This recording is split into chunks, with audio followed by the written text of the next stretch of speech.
Welcome to the Dusty Feet. We're back for another exciting adventure on the Dusty Feet.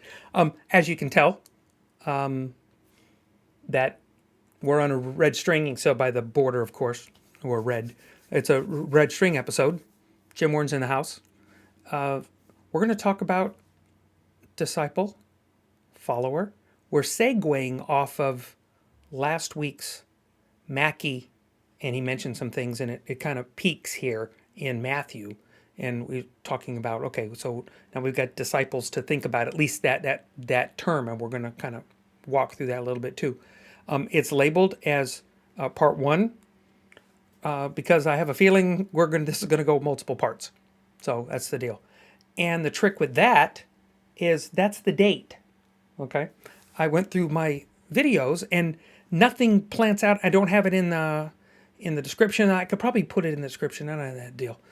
But so starting in September, so we started the deal because I can only go forward. Going backwards, it's a big pain and trying to figure stuff out and do this. So I said, okay, we'll date the videos and they'll show up a little easier on that, so that I know if I have to rebuild things. I've rebuilt things at least twice, so at least I'll probably do a third time.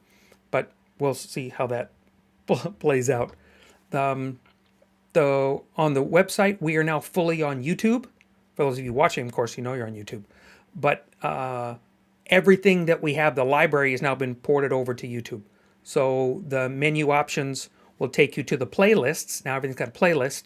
The playlists are there. They're in the order with the most recent at the top, oldest at the bottom.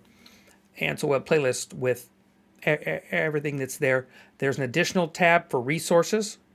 We're going to talk about that later. Well, we might, depends when we get one of the documents. But there's a resource tab on there now. So if we mention documents, they will be in that on that screen. So PDF files, those kind of things we're going to get. So links in the description will click you to the resource page. Documents are there. Makes it easiest to download and all that stuff. Just make it easy for you guys. And you can read it off the website too. You don't have to download. You can read anything right on the website, because the PDF files, a reader pops up and you can scroll through the pages. So it's convenient. Okay. So we'll keep that in mind as we go. And everything we want to do, again, down in the description. Since we are on YouTube, I need to get subscribers back up, because that's how the channel grows. So if you get a chance, hit subscribe, the bell icon, just to get reminders during the day that we're coming up and bringing things up. And as always on the Dusty Feet, this is a place where we can safely explore the endless ways of God, the interconnection of His creation, where belief understandings may be challenged, divine misunderstandings may exist, and traditional teachings might falter as we pursue connection, context, and community with God and each other here in an environment of grace and love. So here we go on Follow the Red String.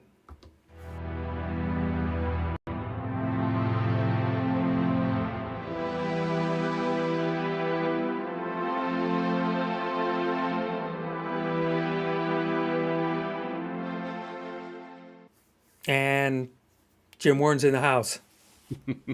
Okay. Well, I'm in my house. Yeah. Heather popped her head in and said, she goes, they could hear us during the countdown timer. Oh. And I was like, everything's muted. Everything shows mute. So now I got to get a hold of the Ecamm guys, because I run a beta on this. Right. So got a hold of Ecamm guys and go, there's a bug in here somewhere that lets, when it shows muted and there's no audio, looks like it's going out, and yet she's telling me she can hear us. So whatever mute. It really is a good thing we didn't say anything inappropriate. That's what I said. Do we say anything we shouldn't have said? She goes, not that I heard. I said, oh, good. Yeah. Whatever that might be. Last week we ended, and we were talking about loving your enemy, what that looked like, and so many things go over. And we're really culminating on this. This is peeking out as to the behavior that we're talking about, behavior and teachings that these taught ones that are sitting at His feet are learning. Right. and then they're going to take that and literally take that out to the countryside. The Greek term we like to use, and the words that we use, is disciple. Okay, and so and you said, yeah, I got a bunch of stuff. I said, well, I'm not surprised. So we're going to bring those up. But let's have a launch point. So we don't have a video, so nobody's have to watch the video. I'm going to read something here from Dietrich Bonhoeffer on his take, which I liked. There's some that didn't do, but I loved where Dietrich takes this on what he calls the cost of discipleship. To be called to a life of extraordinary quality, to live up to it, and yet to be unconscious of it, is indeed a narrow way.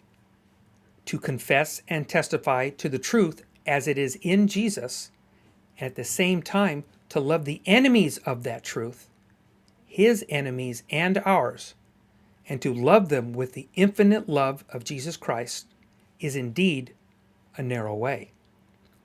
To believe the promise of Jesus that his followers shall possess the earth, and at the same time to face our enemies unarmed and defenseless, preferring to incur injustice rather than do wrong ourselves, is indeed a narrow way.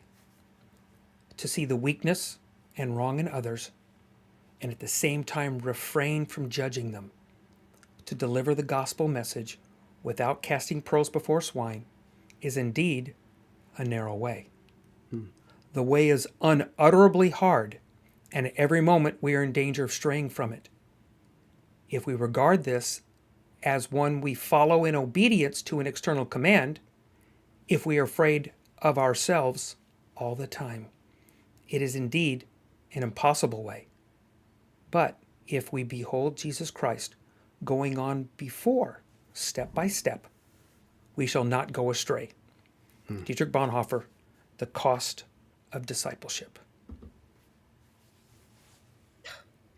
Well, so much for free. Yeah. So much for free. And I think that's the church's most, I'm going to say the word, I think it's the most damning part, that it's put out and misused, that that causes people to say, that causes people to question more and more and more. That overpromise, under deliver, kind of thing. I wish we had, where we have the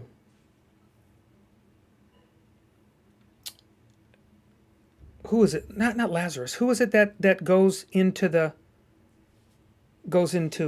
Sheol and looks across and he sees Abraham and he's going, go back and tell them. I mean, stop them from doing the same mistakes I did. Right. Exactly. And we have people that, if there was possible to come back and tell us, or not. Of course, I think that's another question. I think they're sleeping rather than not having this conversation anyways. But nonetheless, they come back and tell us, you might not have this. But that's how God works. We were making the comment off air that it's messy, but God works with messy. Okay, so that said, and Bonhoeffer is the launch point, which again I liked. So start us off. What are some of the thoughts that were going in your head? Well, one of the things that, and this again, the segue from last week, as we're listening to him talk about loving your enemies in the context of the message that Jesus was giving. It got me thinking about the fact that book, Cost of Discipleship, which was written 1930 something, if I remember correctly. Yeah, it was prior to World War II, because Bonhoeffer was martyred in 1943, I believe. Oh, wow. Because of his faith. And wow, when you read that and you think of that, this is pre-World War II, pre-Holocaust. Yeah. Wow. Yep. That's a And he progressive was, thought. His and thought, that's fairly progressive for what it we would was call his, progressive today. So yeah, yeah, he was standing up against the Nazi regime. He was in Germany, yeah, a German standing up against the Nazi regime and what they were doing to the Jews. right.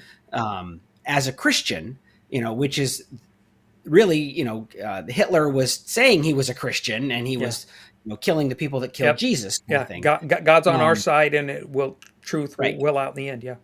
Exactly. And here's Bonhoeffer, a well-respected, well-known preacher, pastor, who was saying, no, that's not the truth. Right.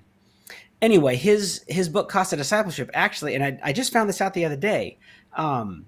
The book itself is based on Sermon on the Mount. So it's the same thing that we've been looking at with Matthew. Right. And he's teaching what it means to be a devoted follower of Christ. And the original title, and this is what got me, and it got me really thinking, and this was after our discussion last week. The original title of the book is, it's German. It's Nachfolge, Folge. And it literally means Right. succession. Yeah. And so I'm going, okay, that's not the same title, as the book that we've translated as, even though I think it's a great title and I think it is appropriate for He what chose it, right. And when you read the book, probably more on the sense to do that. But and interesting that he chose that. Somebody else down the road has since altered. Yeah. Exactly. But the whole idea, and this is something that's been increasingly, not popular isn't the right word, but growing in popularity, is the idea of succession, that people, corporations don't always have a succession plan for when this leader is done, what's the next transition for us. And it's becoming, pastors in particular are becoming more aware, as you got guys who've been in the pulpit for 20, 30, 40, 50 years, and it's time to let someone else take over. And that's succession. And really what Jesus talks about is that he knows his time is limited. His function on earth has a expiration date. And he's saying, he's laying out what is his succession plan. Who's going to be the follow-up for me? And that helps me kind of look at it and go, okay, now I see we're not trying to create these automaton, followers of Jesus kind of thing, which unfortunately has been some of the ways that the church has done it. Right. We're trying to establish what the next generation is going to look like and do. And that when you look at that and you look at Sermon on the Mount and you look at what Dietrich was talking about, that's so consistent with the way that God has always worked, because, you go back to the Old Testament and you go back to, let's say, the Exodus, right? And you had that whole generation come out. The very next book is Deuteronomy, right? Which is the retelling to who? The succession. Exactly. The successors of Yep. those original followers. And what they wanted to communicate was, how do we carry on the tradition of who we are as God's people? Yeah. So yeah, that's kind of what I've been chewing on. Well, and that's a huge point. In other words, that God is interested in a rolling succession. He even has in a Torah scenario where he's talking about the priesthood. Specifically, that's what he's talking about. And this is a map. It's kind of a. Do you remember in school we had overlays? Oh yeah. Okay, so those that don't remember overlays, they're plastic things that laid on top of each other. And we've lost this art we grew up with encyclopedia, World Book encyclopedia was our parents' encyclopedia of choice. We should ask them sometime just how much money they spent on a bazillion dollars on an encyclopedia. Oh, trust me, I know, because I bought a set. Oh, did you? How much? You don't want to know. Oh, okay. Yeah, that's cool. The oh, so, but there's a lot to be said now, and it's annoying now that what we paid that is free now, meaning you Google it, so to speak, right, to get that. But I remember a couple of things in there. The frog was one of the most classic deal where you Uh-huh. it layered up, right, and you layered up and you got this set up, okay. So, but the overlay, the first one is the general outline of the frog, and Right. so when he's the Levitical priesthood. And the overlay is this is how succession works. Right. This is the overlay of how to perpetuate things. You can take that same overlay and lay it over being a farmer, being a whatever. You can take that same overlay and throw it over. Okay. And in that he talks about, they grow up learning for the first 20 years. Then they work from 20 to 50. And then they stop working and become mentors to help train up the 0 to 20s while the 20 to 50s are working. And so there's always a succession plan. It's built into the system. Whether you use that or not is a different story. He even gives a succession plan for the land. He gives a succession plan for how do you plant to make this perpetual. Because he knows this is the point. It's interesting because it took Paul and the disciples, actually, the 12 coming out, it took them years to figure out that they needed a stronger succession plan down the road because they thought Jesus was coming back sooner. Yeah. They did.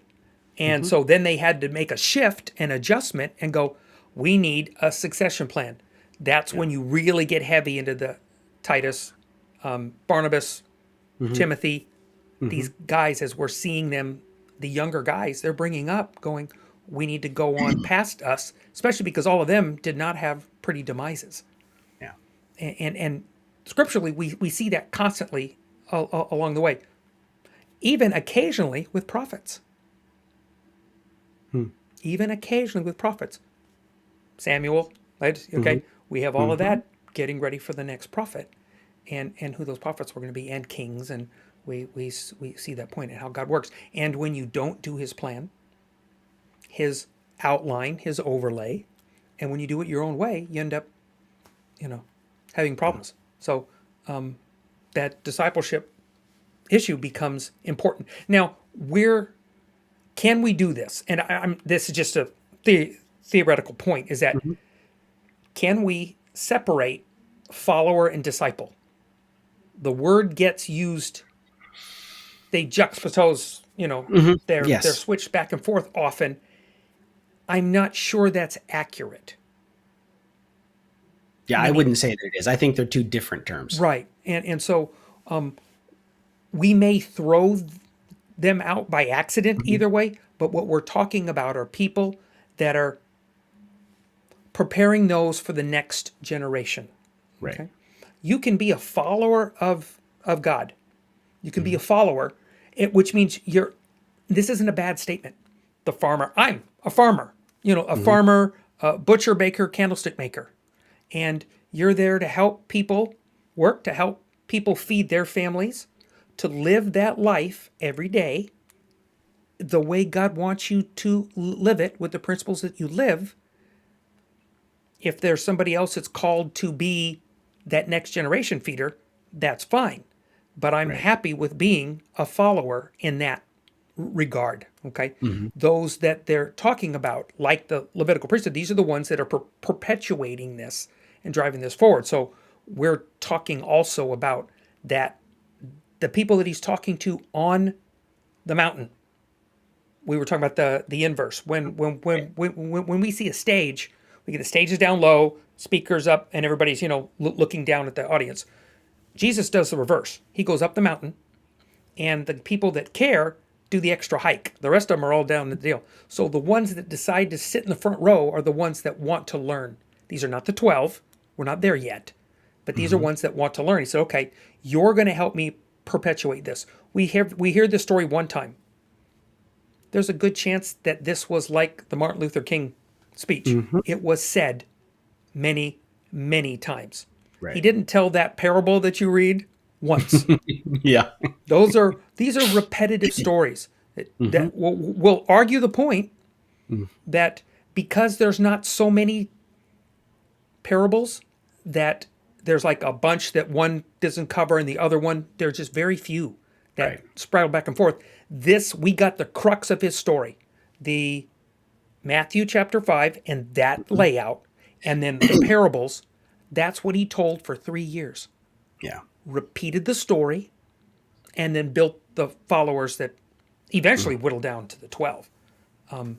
But so in this, we're talking about those that are perpetuating the kingdom succession, right? Okay. I kind of wanted to set the tone of who we were talking about rather than that deal, because Yeah. it's important to realize that there are two different, and there's nothing wrong being either. No, there's not, and it is. It can be progressive. You can go from follower to disciple, in terms of the role, and in that the other idea I was thinking about with regard to succession, and you see it again modeled in the Old Testament, and then extended into the New Testament. And I would say the same thing for anybody who's thinking about that for themselves now: is succession isn't creating a duplicate of you. It's creating, hopefully, a better you, a I like that progressive thought. you. Yeah. Jesus said, you guys are going to do things that I won't even be doing, beyond what I could do. Right. Because he knew, both, limitation of time plus his own role, and, what that would look like in us in second generation Right. followers of God. Right. But with each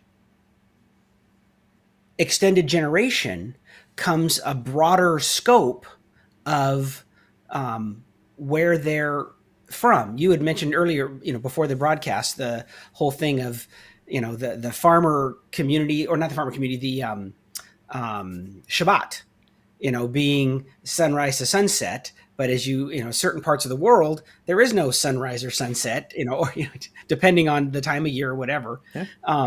As you broaden away, things have to change slightly. Yeah. And so I think the same thing for us is, it's again, you go back to, and we can have this discussion probably maybe next time, a little bit more in depth of, what we as Christians call the Great Commission, or the Great Commandment and the Great Commission. In the Great Commission, there is that Jerusalem, Judea, and beyond. Whether you take those literal or figuratively, there is an expansion of followers of Christ from, Jesus in Jerusalem, and it broadens out to the whole world. Yeah. And also it has to begin to, what's the word? Translate into other languages and cultures. Right. So there has to be a progression Right. of what that is, without losing the core heart Right. truths Right. of who Jesus was and what Jesus was about. Right. And so that's what I think an effective succession plan looks like: is how do we hang on to the things that are core, that are non-negotiable, Right. and take them into places where the other things we have to kind of adjust, because Right. language doesn't have, Right. Again, disciple follower, if you go to scripture, you want to look at, what does the original language say? And we talked, I think it was last week, about, even the word love, in English. Oh, Mackie said it, It's useless we in only English to have him. one. He was like, it's the most Exactly. useless, frustrating, futile word in English language. Mm-hmm. Because we so put stickers all over the place. Right. And they all mean love. We Right. use the word love, and you go, well, that's a waste. Mm-hmm. Yeah. And I think followers the same way. I think it's too generic. Yeah. Because if you were to, depending on the context and the culture that you're in, follower can mean an incredibly devoted person. Right. And to us, it's, guy, you follow the ice cream truck down the street. That's to right. get a That's a cone. follower of the ice cream truck. That's right. The dog follows you to the. Yeah. Mhm. No, I'll agree. With the commonality of each of those might be another interesting discussion on, say, follow, for instance. you bring, yeah, that's a very good point. And for the premise of this discussion, for us, and I would tell people, if you're listening to this, we've Hmm. kind of set the framework of where we're using this word. This can Hmm. go somewhere else. You mentioned something about that scattering out, right? I mean, Hmm. meaning the working out from there. Okay. So I don't know how this segues. I'm just, so follow me in this one. This is, Okay. my head's rolling off what you said in the else. Okay. So God already built and had doing very well the promised land before Israel got there. Hmm. He said, I have orchards. I have, the spies came back and listened to the story. Yeah. Okay. Oh yeah. They've got cities, and God says, I'm going to give you all of it. You're going to get a pre built city, It's a prefab a place. prefab place. He prefabbed this. Okay. So let's take that and stretch that a little bit, that thought about prefab. Hmm. So he uses the children of Israel decide not to do it God's way. Hmm. And so God says, if I've made this promise to the nations, because God says, I'm on record with this. Hmm. I'm on record Yeah. that this is what you get when you do this, record when you don't. Hmm. You didn't. I have to honor myself. Hmm. So he scatters them, and he scatters them all over. Okay. Think of that as like plugging holes, getting ready to seed. In other words, they're all out there. Hmm. So now Jesus says, you're going to start here and go out, but there's going to be connector points. You're not going out blind. Right. There's connector points. Every Hmm. single community, every single one of those books that we have, which aren't books, they're letters, and the letters are to, all of them are to Jewish communities. Right. We have, there's those that are in other areas. The one that we could say could debate that is Romans, right? Right. We could argue that that's not specifically to, everything else is, because that's not to a community. It's just speaking Right. to a group level discussion. It's like Hebrews is talking to a Hmm. group level discussion. So Right. yet Hebrews and Romans and they have Yeah. that. Then, but the letters are all speaking to the the community that already exists, Right. and they all are having a different problem. Hmm. Yeah, some have similar issues, and they do, but Hmm. a lot have some very different issues because the gods in each of these different areas have the Saturn. But God has pre-scattered them, so now as they go out, and you're right with Judea, Samaria, and Hmm. that connection point. So God's already kind of pre-planted these groups. They don't see it, meaning when it's happening, you're not seeing yourself in that role. You Right. don't know it. They have no idea that they're pre-planted communities that are going to spread God going out that way, and then he's going to come back with a clarification, his Hmm. son, to say, let's mature up, right? Let's mature up. It's time, and Hmm. and what does that look like? That's a whole other question. So It got me thinking that the term that all of a sudden I started thinking about, because I think I just watched a movie the other day, Cold War, was sleeper agents.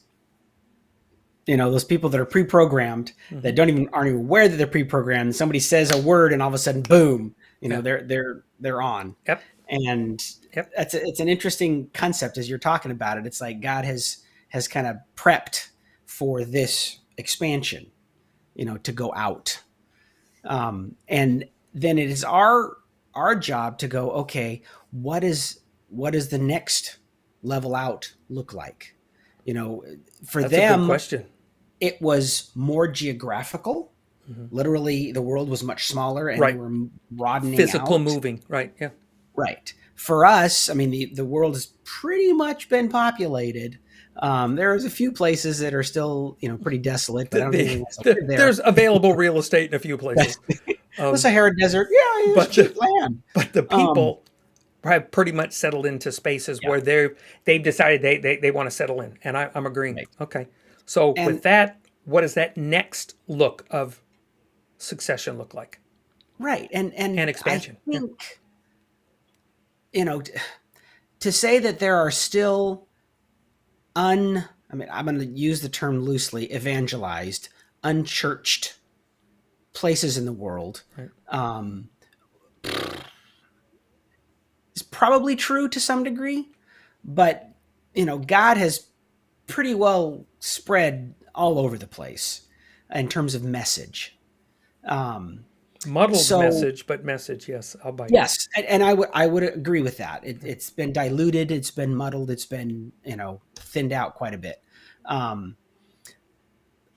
and so now it's about time, and the fact that society, cultures have evolved, technologies and languages have evolved, and now what does the disciple look like in this era?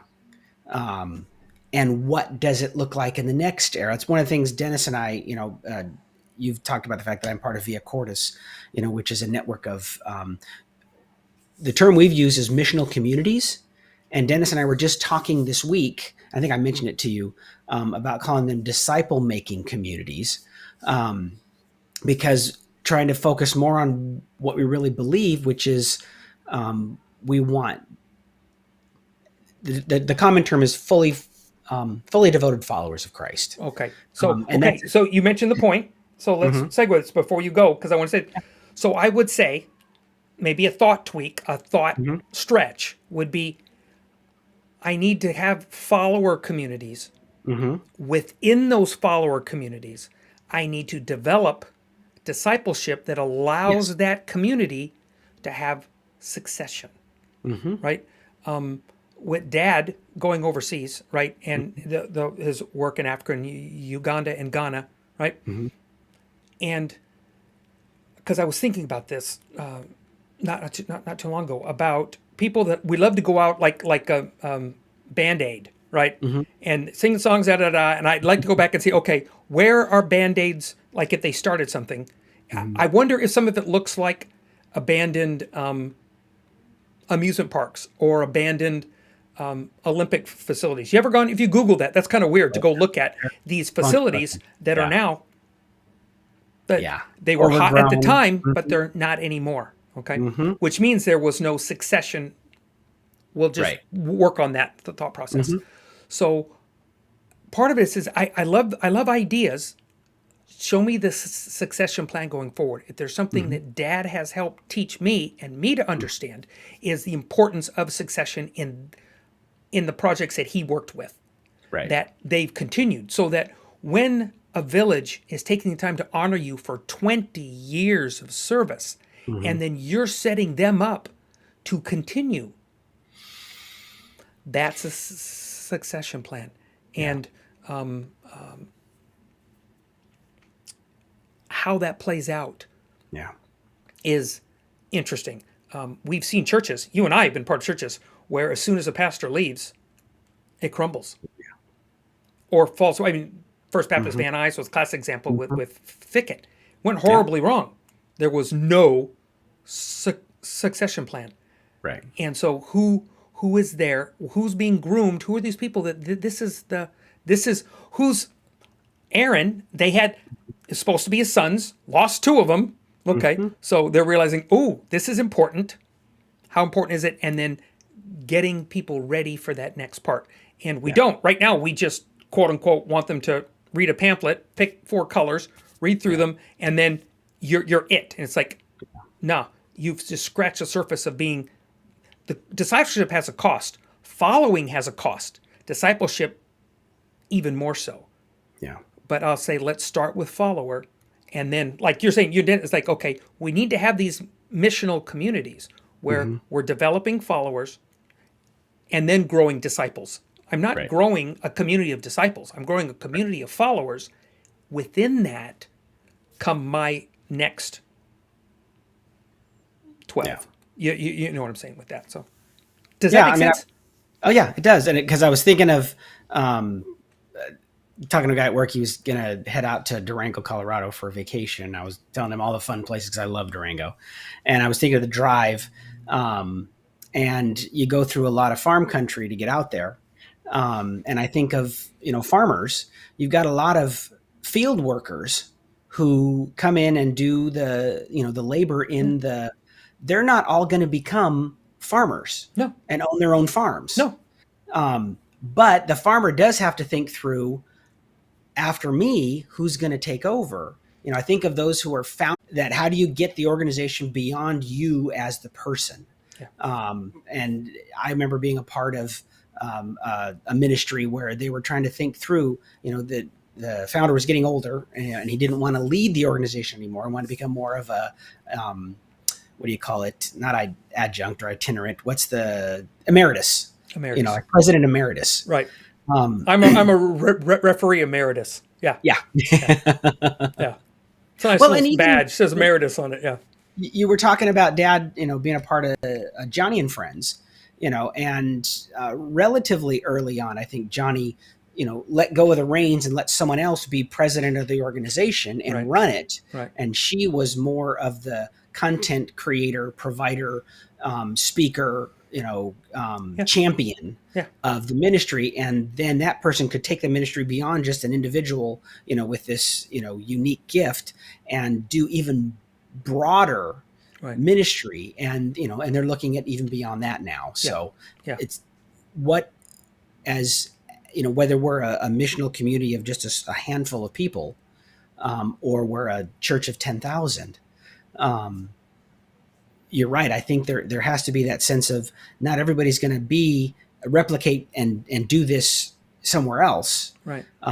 But what are we doing and it's not just create a person who's going to do that. Right. It's really looking at how am I leading people in such a way that they take ownership of it. And Jesus, I think, did run that. With it. Yeah. Yeah. It is. And I agree.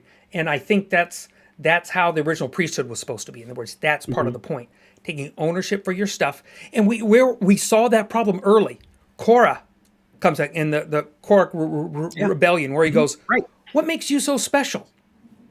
God appointed the position. So you're already bringing God's decision into question. The fact that he's agreeing with this statement that we do very today, we're all equal. We're all blessed. We're all part in the deal. And he's going, we're not disagreeing with that we're all children of God. But we all have tasks that we're supposed to do. They're supposed to do this, supposed to do this. God made it that was infantile easy. In other words, we'll make the point that I'm going to tell you who the guys are. You'll eventually get to a point where you're going to figure out who your leaders are going to be. Right. But in the beginning, I have to be infantile. I have to say, here's your leaders. Basic training, military.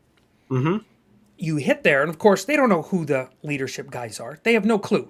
They got a bunch of bozo with pickles. They got little fuzzy heads, right? Shaved their heads. We're all matching. At my point, we didn't even have BDUs. It was all olive drab green. Picture Vietnam, and you picture the more of the uniform I wore in the beginning with the shaved head, right? And they don't know. So the first thing they do is take the biggest, baddest guy there because they figure this is a good statement to make him the leader. They know that that's probably not going to work. That when they start putting the pressure on, start doing this stuff, start looking for the leadership traits, it doesn't play out. And so then they start to figure out who the leaders are, who become the squad leaders. These are the people who are going to motivate the people and go and create soldiers. They're not soldiers yet. Right. You got a uniform. Yeah, I get it. You got the shaved head. That's great. You're eating the same food. I'm good with that. You're going to the same classroom. I'm good with that. You're using the same bathrooms. You start communal living. You start understanding how to live together as a group, right? You start learning how to support each other as a group. When you run your first mile and a half in the military for a reward, meaning you have to do it to move on. You have to do it as a community. The whole squad has to do it. You can only go as fast as your slowest person. So you spend 6 weeks building up speed to make Right. it within the time frame. Right. There are people out there front like me. I could run all day. Yeah. I could lap the whole group. But that wasn't the point. Right. So what do? You put me in the back and you motivate the people to go forward in a positive way. We didn't have to whip them. We didn't do that stuff. Or what ways to motivate? These are communities. That doesn't make you a soldier. It starts to create the culture that becomes, and so I'm the Air Force, so we're the air-conditioned couch guys. Let's be honest. Let's be real, because a lot of my friends, Wayne Pavlicek, a bunch of guys that I love dearly, are Marines. Okay, that culture is once a Marine, always a Marine, and I'll bite. Okay, because we have a commonality making it through that and doing that. In our culture, I think in our church culture, we need to create that same development process where I say, welcome to the community. We're going to first start by shaving your head. Do that. No. We'll start by growing you in community. Right. We're just trying to get you used to eating with us and growing with us and feeding with us and doing things together and a commonality of purpose. We can all run 1.5 miles within the time frame, within the 12 minutes that they require that you do that in. Eventually, you'll get to the point that you're a common soldier. Then you can become a specialty. You're not anywhere yet. Right. Then you become a specialty. Now you take the specialty and you go, who are the cooks? Who are the cops? Right? Know the deal. And then who does this? Who does that? I went intel. Right? So then who's going to go to school to be that job? All of them within that same framework and culture. And I think in our churches, we need to think that same way. Yeah. Is that I don't need everybody to be everything. I need to identify those that are whatevers, right? And the other role is I need people to feed us. People need to eat. People need to sleep. People need to make sure that in our world, electricity stays on, right? And those are important, critical jobs that have nothing to do with ministry, meaning what we use the term ministry. I'll vote we have that backwards, meaning because that's all about service. Yeah. Okay. Our wives are not preachers and teachers. They are ministry on steroids. Yeah. They treat the sick, the dying. They work to make sure everybody gets fed every day. For my wife. Okay. And it's humbling to hear her stories. And when she has a rough day, it humbles me because I go, that's to making sure 600 plus patients in various states and needs have their individual needs met. That is God's service on steroids. That is God's service. And we're worried about having churches and have full-time youth pastors or something. Not knocking, I'm not doing the point. What I'm saying is that we've skewed the importance. And Jesus was all about service. Yeah. He said, I don't care what Caiaphas and that group are doing now. I said, they're obviously not taking care of the widows, the poor, and the orphans. If they were, Jesus wouldn't be having this conversation. And they were supposed to. That's not a new rule. That's not a new thing. The Torah talks about it. It wasn't happening. He said, you, my community, are expected. Yeah. I'd say that's more important than some of the other stuff we want to do. And that'll irritate somebody, I know for sure. Well, in having been in vocational ministry, it's easy to get caught up in this is the ministry and then everybody else. And the realization, especially now that I'm bivocational, it's kind of like the whole dichotomy discussion of sacred versus secular. Ministry is a misnomer because we tend to, like you said, categorize it into if you work in a church, you're in ministry. Right. And the truth is the real ministry is happening in a business at Home Depot. Real ministry is happening, out on the street, in the hospitals, in the whatever. There you go. So I do ministry out here, you do ministry in there, the church building or whatever. Right. We're all in ministry. If we're following Christ, if we're, fulfilling our call, Right. whatever that call looks like. Right. And, like you said, we go back to, there's general concepts of what a God follower looks like. And then it kind of breaks out into the more specific things of what people are gifted in. Yeah, and Paul talks about those. These are key issues. And when you look at them, you're like, how do I develop the character of those? We're wrapped up in a title, like a pastor and a preacher and a shepherd. And then we have an elder. And we have things like all of those titles, unless you were one of the Levites as a priest, everybody else's title came from the community. When they said, Moses went out and said, "Send me your leaders." So, who decides that? The community decides that. These are the people that are our leaders. You're defined by your community, not the other way around. I don't put a badge on that says I'm this. My community defines me and says, who are the referee mentors? Who do you want come out to help you be a ref? Do you want this? Do you want that? The community should determine that, right?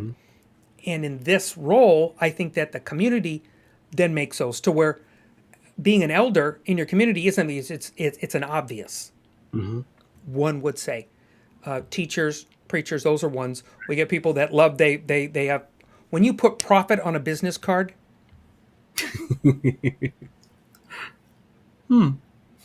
I again have a problem with that. But two is do you understand that if anybody were to do any due diligence, which they don't, because people don't do their due diligence to find out what went with that title, oh yeah, you would tear up your car and throw it away and burn them.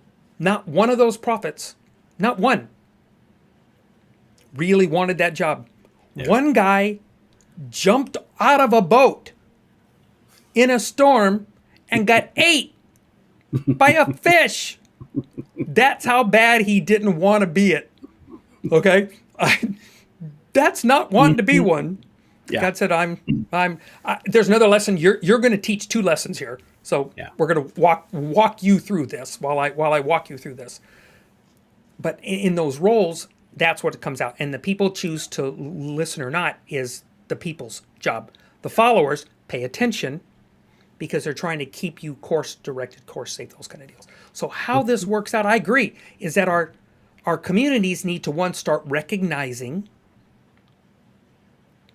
and developing for the next community. We're always in this end-timey thing, right? And and don't forget, I was a late great planet Earth Hal Lindsey guy for the longest time. I'm one of those weird guys that actually leaves that rather than people that just keep rolling over to the next one and the next one and that kind of. It's like no, I'm prepping for and growing and trying to help mentor and nurture because we're on the back end of our lives. Right. Okay. You're only a couple years behind me. We're on the post 50. Yes. On the post 50 roll. Now I'm now the post 60. You are now the post 60. Yeah. So there you go. As we prepare for those next coming up behind us, because and if you're in a role where you don't think that matters, then I'm not preparing you. Yeah. I'm looking for the ones that are saying, we got years left. When God decides to do it, it's going to be so painfully obvious, it isn't funny. But until that point, I need to prepare for the next generation. We need to go past there. Because if I don't, we're going to go back and I'll bite this. I think the church has done that for millennia. I think they've gone through these little jump steps. And because of that, we're not this, we're this, right? Because we haven't continually prepared for that. When God comes, God comes. There's always been a reason where it's coming around and end the corner, So all I need to do is get people saved because he's coming, right? Yeah. And whatever goes with that. Well, I don't want to get into that discussion, but just how that plays out. And we've missed the opportunity to develop community and find followers and grow disciples. And I agree with you wholeheartedly. I was at work yesterday talking to an associate, and this is at Home Depot. And I'm trying to develop leaders there in a different context, but same thing of how same principle. We go back to we've got these core values that we believe in. If you see anybody who wears the orange apron, they've got a wheel on there and it's got all of our core values. And how are we instilling those into this next generation who's going to take Home Depot to the next level? Because there's, technology. I mean, 10 years ago, we didn't have a Home Depot website, and now we've got, a really good Home Depot website. And that's a next generation taking it further. Yep. But I was talking to an associate who's close in age to me, and he was frustrated with these young guys who are coming in. They have no work ethic and no concept of what it means to, to hunker down and do the job. And he was just frustrated. And I said, okay, Carlos. And this guy, his background is gangbanger, prison, and he's probably one of our hardest workers. Yeah. And he's great. And I said, Carlos, what got you from there to here? And now think of that with these young guys who are aimless and don't know what they're going to do with their lives. Yeah. They're probably in the same boat you were pre-gang, and all of a sudden someone came along and got a hold of you, but then something else got a hold of you post-prison that changed your perspective to become, a person of integrity, a person of character, a person of, a strong work ethic. And I said, sounds mature to me. Chew on it. Yeah, exactly. Right. And I said, chew on this for a little bit, because I want us to sit down with some of these young guys, and I want you to share your story so that they might maybe go, you could prevent them from going down the wrong road or whatever, or give them an inspiration for, hey, I don't want to just be this kind of person. I want to be, like you or whatever. That to me is more of what discipleship should look like, as we're sharing our story, sharing, transformation and what it means to be a follower of Jesus, in a committed, loving, heart relationship. And that's it. In other words, we have that. I almost wish that we could have Abraham, Isaac, Jacob, their wives, tell the story and hear the story. Skip Moen said one of the things that I sent you when you read through, when you have the time to do that, is about Skip going, the Bible is not a book. It's a audio story. Yeah. It was meant to be told. It was oral tradition. So listen to it. In other words, I encourage people to listen to it. I had an episode not too long ago. Well, it was further back. I need to pull back up again. Maybe I have to do. There's a guy that has memorized. I forget his name. I should remember this. That has memorized multiple books in the Bible, but specifically Revelation. And then he goes and recites Revelation.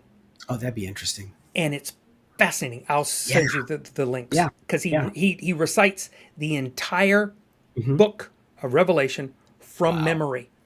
What's cool is that there's inflection. So he's bringing his twist when he speaks something. When I'm reading Bonhoeffer's, right? And I'm going to read the poems at the end. They're obviously, it's their words. Yeah. And then my point and emphasis is my choice. Right. Okay. Scripture's that way, so much so that there's not even any vowel pointers. Again, we've talked about that, and we'll continue to talk about that. In that, it's intentional because it's supposed to bring the story. It's almost like these are like cue notes. Yeah. Like it's a cue note for you to speak the story. It's not really there in its intent to read. You need to go back and look at these for the stories. Right. That they are. Yeah. We scrutinize the words. I think we get too micro focused and we miss the context. It's funny you said that, and I know we got to cut it off here, and we definitely have to do part 2. Yeah. I was watching a TikTok video the other day, and they were talking about, there's been discussion about remaking Princess Bride, which is a classic. I mean, it's like an amazing movie. Yeah. And I can't imagine somebody doing it better, because I mean, it was just superb. Yeah. But what the guy was saying, if you go back to even to the original book that it was based on, is it's not about Wesley. It's not about Buttercup. It's not about any of the other characters. It's about storytelling. Yeah. That's what the book is about. It's a master storytelling. Oh, it is. It's an incredible. It's a master And storytelling. Yeah. it's about a grandfather telling his grandson the story. And what's he doing? He's reading it to him. In other words, it's an Exactly. audible to his grandson. He's reading it, but it's he's almost like he's sharing it. I'll bet you he could almost like close the book and tell the story, in that deal. And he's And his sharing the own story, impression. which means now it becomes visual. Right. The words, the pictures are leaping off the page, Right. and then you're picturing Wesley, Buttercup, Exactly. So Fensick, now, all of them. Yeah. if someone's going to redo it, here's the way to do it. Pick a new storyteller. Yeah. Change the context. Now, Fred Savage, who was the kid, is working with a woman at work, Queen Latifah. Oh wow. And her daughter is homesick. Right. And Fred says, my grandfather read me this book when I was a kid. Why don't you take it home and read it to yours? And so now think of that story read by Queen Latifah, Right. and it becomes a whole different story. Bible tends to play that way. We have a problem with that. And I think we don't understand the importance of people adding their part in the life. And because it's a tapestry, the Bible is an ongoing story.